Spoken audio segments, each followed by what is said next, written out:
दोस्तों नमस्कार, मैं हूं रोहित शर्मा और आप देखना शुरू कर चुके हैं हिंदुस्तान 9 न्यूज़। आज उत्तर प्रदेश के बड़ौत में हम मौजूद हैं और जहां पर हम बैठे हैं ये राष्ट्रीय लोकदल का चुनावी कार्यालय है।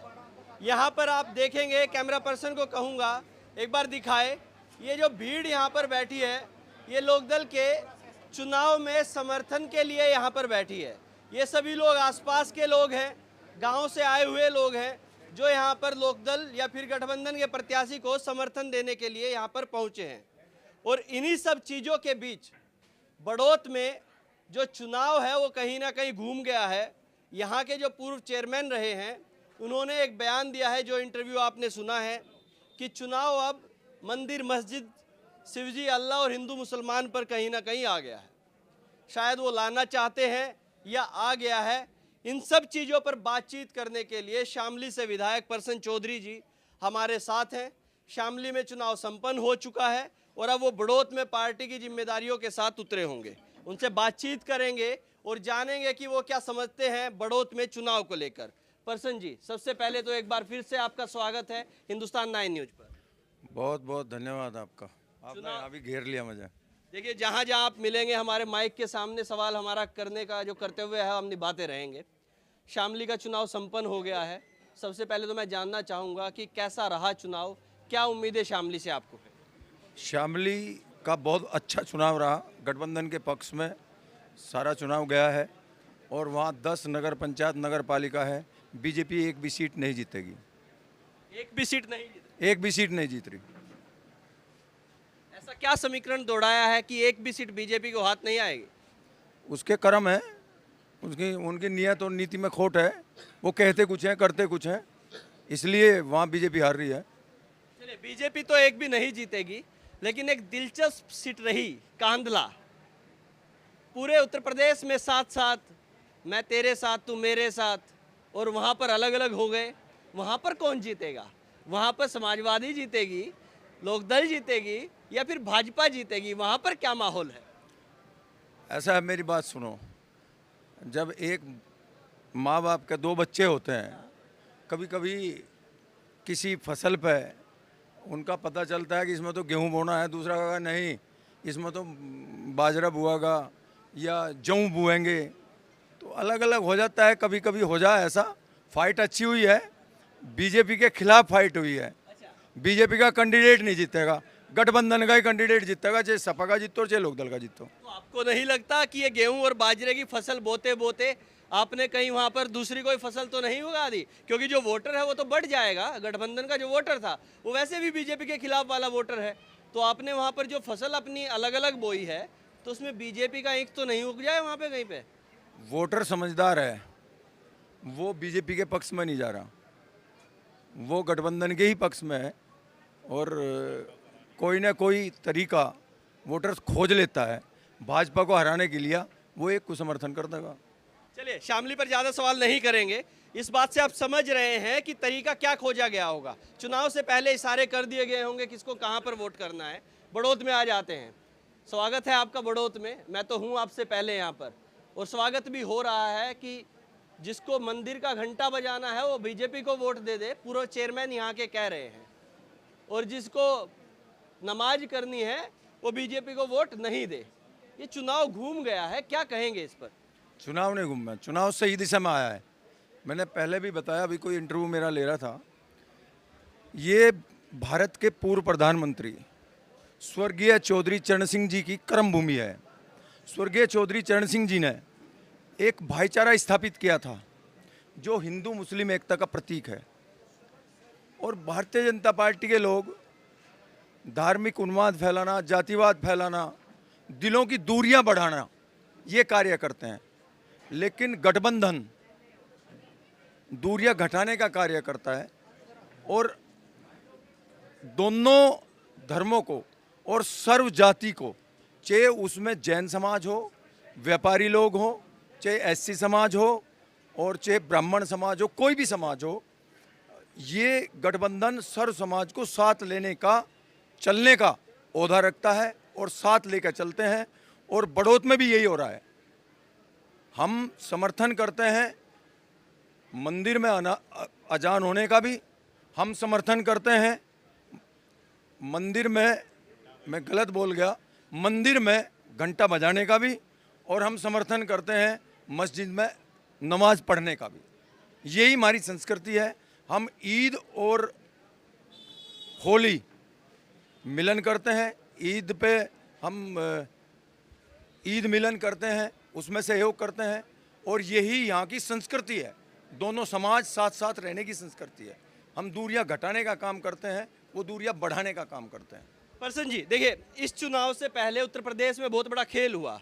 प्रयागराज में अतीक और अतीक का साम्राज्य खत्म हुआ। अखिलेश जी, आपके जो गठबंधन के नेता हैं, उन्होंने बयान दिया कि ये टाइमिंग को देखकर हुआ जो कुछ हुआ, चुनाव थे इसलिए चुनाव से पहले ये कुछ हुआ।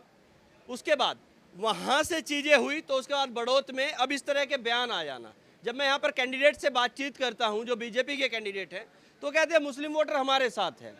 उधर विधानसभा में बात 80-20 की हुई थी, और फिर पूर्व चेयरमैन इस तरह के जब बयान देते हैं, तो इस पर आपको नहीं लगता कि जो भाजपा के कुछ नेता हैं वो तो एक्सपर्ट हैं इन सब चीज़ों में, वो तो चुनाव को घुमा लेते हैं कहीं ना कहीं, तो वोटर को कैसे संभाल पाएंगे? वोटर इस चीज़ में ना जाए कि लोकदल पर बना रहे, तो उस चीज़ को कैसे संभालेंगे परसन चौधरी?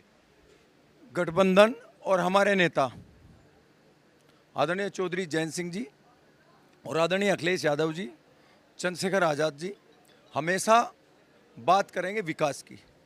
या जो भारतीय जनता पार्टी किसी के साथ उत्पीड़न कर रही है, किसी के साथ दुर्व्यवहार कर रही है, चाहे वो लखीमपुर खीरी की घटना हो जो किसानों के साथ हुई थी, चाहे वो हाथरस की घटना हो, उसका भी आदरणीय जयंत चौधरी जी ने विरोध करा था क्योंकि एक एसटी समाज के साथ घटना थी। लखीमपुर खीरी में किसानों के साथ घटना थी। सहारनपुर में धार्मिक आधार पर बेगुनाह लोगों पर बुलडोजर चलाने की घटना थी। तो आदरणीय चौधरी जयंत सिंह जी ने हमेशा भारतीय जनता पार्टी की उन नीतियों के खिलाफ जो जनता के विरोध में है और यहाँ धार्मिक उन्माद फैलाने का कार्य करती हैं, उनका विरोध किया है, हमेशा विरोध किया है। भारतीय जनता पार्टी और वर्तमान यहाँ के चेयरमैन उन मुद्दों को भुलाना चाहते हैं। मुद्दा होना चाहिए विकास का, मुद्दा होना चाहिए बड़ौत में कैसे चौमुखी विकास हो, मुद्दा होना चाहिए बड़ौत की जो नगर पालिका है उसके अंदर भ्रष्टाचार मुक्त हो, मुद्दा होना चाहिए बड़ौत की जो नगर पालिका है उसमें कोई भी भ्रष्टाचार ना हो, मुद्दा होना चाहिए बड़ौत के अंदर एक सुशील 36 बिरादरी को साथ लेके चलने वाला ईमानदार व्यक्ति इसका चेयरमैन बने। आज मैंने माहौल देखा है, 2-3 दिन से मैं भी यहीं हूँ। 36 बिरादरी, सर्व समाज का समर्थन राष्ट्रीय लोकदल के कैंडिडेट आदरणीय अश्वनी जी के साथ, उनकी वाइफ के साथ जुड़ा हुआ है। चाहे जैन समाज हो, चाहे एससी समाज हो, चाहे जो भी व्यापारी लोग हैं, और चाहे मुस्लिम समाज हो, चाहे जाट समाज हो, चाहे ब्राह्मण समाज हो, सभी समाज के लोग उस कैंडिडेट के साथ कंधे से कंधा मिला कर चल रहे हैं। भारतीय जनता पार्टी बौखलाई हुई है, उनकी बौखलाहट में ही वो ऐसे ऐसे वर्ड निकाल कर रह रहे हैं, लेकिन इससे कोई फर्क नहीं पड़ता। मुद्दे हैं, हमें रोजगार चाहिए, हमें विकास चाहिए, हमें महंगाई के मुद्दे पर लड़ाई लड़नी है, हमें जो भ्रष्टाचार यहाँ चलता है उसके विरोध में जनता समर्थन करेगी, जो यहाँ दलाली होती है उसके समर्थन में जनता समर्थन करेगी, उसे दलाली हम होने नहीं देंगे। और देखिए, आपने लखीमपुर भी याद दिलाया, हाथरस भी याद दिलाया, इतनी बड़ी बड़ी तमाम घटनाएं उत्तर प्रदेश में हुई, लेकिन लोगों ने तो उस चीज़ का जवाब देना नहीं समझा। उत्तर प्रदेश में फिर से भाजपा की सरकार बनी और लखीमपुर में तो क्लीन स्वीप कर दिया, एक भी सीट नहीं मिली गठबंधन को, वहाँ पर विपक्ष को सीट ही नहीं मिली। और अभी अभी अतीक का जो एनकाउंटर हुआ है, वो हो सकता है बीजेपी तो इस चीज़ को ऐसे देख रही है कि वोटर तो एंजॉय कर रहा है इन सब चीज़ों को। आप विरोध करते रहिए, आप धरने करते रहिए, उनका फ़ायदा तो कुछ नहीं पहुँच रहा है, बीजेपी जीते जा रही है और इन चीज़ों का फ़ायदा मिल रहा है उनको। तो आपके पास समीकरण नहीं है, समीकरण नहीं है आपके पास। आपने देखा होगा अभी जो विधानसभा का चुनाव हुआ था, बीजेपी को कितने % वोट मिला था, विपक्ष को कितने % वोट मिला था। बीजेपी मात्र 40% पर 38% पे थी, लेकिन विपक्ष लगभग 60% पे था, 62% पे था। यदि विपक्ष इकट्ठा होता तो बीजेपी कहाँ टिकेगी? बीजेपी कहीं टिकने वाली है ही नहीं। तो वो यही तो कहते हैं कि हमें हराने के लिए सबको एक साथ आना पड़ेगा। जिनकी विचारधाराएं नहीं मिलती थी, लोकदल और समाजवादी की विचारधारा नहीं मिलती थी, उसके बाद बहन जी के साथ विचारधारा नहीं मिलती थी, उसके साथ आज़ाद समाज पार्टी को आप साथ नहीं लेकर आए, चंद्रशेखर रावण को। ये चीज़ें पहले क्यों नहीं समझ थी? चुनाव में या तो अहंकार था या एटीट्यूड था कि हम जीत जाएंगे ऐसे ही, और बाद में पता लगा नहीं चला काम, तो अब रावण को साथ ले आइए, अब इनको साथ ले आइए, उनको, और धीरे धीरे पूरा विपक्ष इकट्ठा करना चाहते हैं। आपकी बातों से ऐसा लग रहा है कि 60-62% जो वोट इधर गया तो साथ में आएंगे सब। एक बीजेपी को हराने के लिए इस चीज़ का तो फायदा उठा दिया, वोटर के बीच जाते हैं और समझाते हैं कि हमें हराने के लिए सब साथ आना चाहते हैं। ऐसा क्या कमी है हम में कि सब के सब मिले हुए हैं हमें हराने के लिए? नहीं, कमी तो दिखाई दे रही है। जब 62% वोट उनके खिलाफ है तो कमी नहीं है, और जब 62% वोट खिलाफ हैं तो वो इकट्ठा होंगी, तभी तो इन्हें सबक सिखाएंगे। यही तो तरीका है। ये तो परिस्थितियां हैं, हमें परिस्थितियां अनुकूल करनी पड़ेंगी। जब परिस्थितियां अनुकूल हो जाएंगी तो हम इसका सफाया कर देंगे। तो इसके परिणाम अगर आपके फेवर में नहीं आए तो क्या अगले चुनाव में बहन जी भी साथ दिखेंगी, या फिर कोई और बच्चा होगा तो वो भी दिखेंगे? एक तो आपके चले गए छोड़कर, पूर्वांचल में गठबंधन हुआ था और आपकी पार्टी पर ही ताना मार कर गए हैं। तो क्या लग रहा है कि मतलब इकट्ठे ही करते रहेंगे, फिर एक आध निकल जाएगा फिर इकट्ठे करेंगे?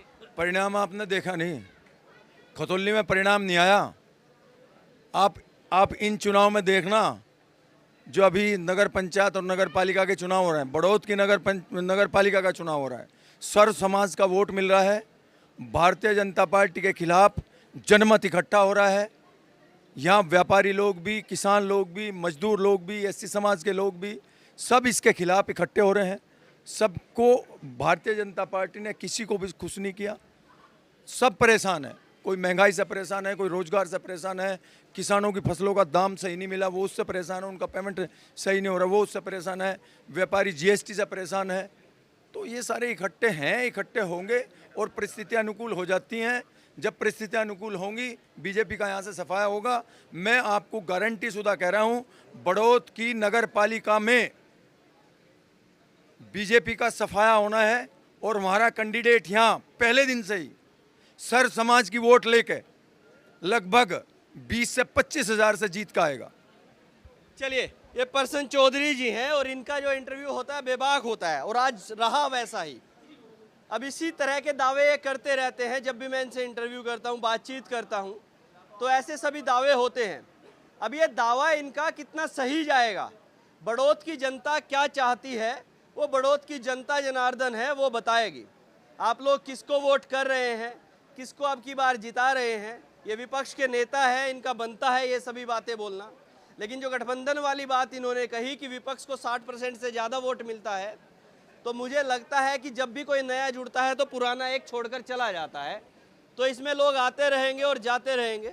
आप क्या समझते हैं, कमेंट बॉक्स में जाइए और वहाँ पर बताइएगा। और इस तरह की और वीडियो देखने के लिए हमारे साथ बने रहिएगा। पूरे चुनाव में हम यहाँ पर रहेंगे। अब तक के लिए इतना ही। मैं हूँ रोहित शर्मा, आप देख रहे हैं हिंदुस्तान 9। जय हिंद।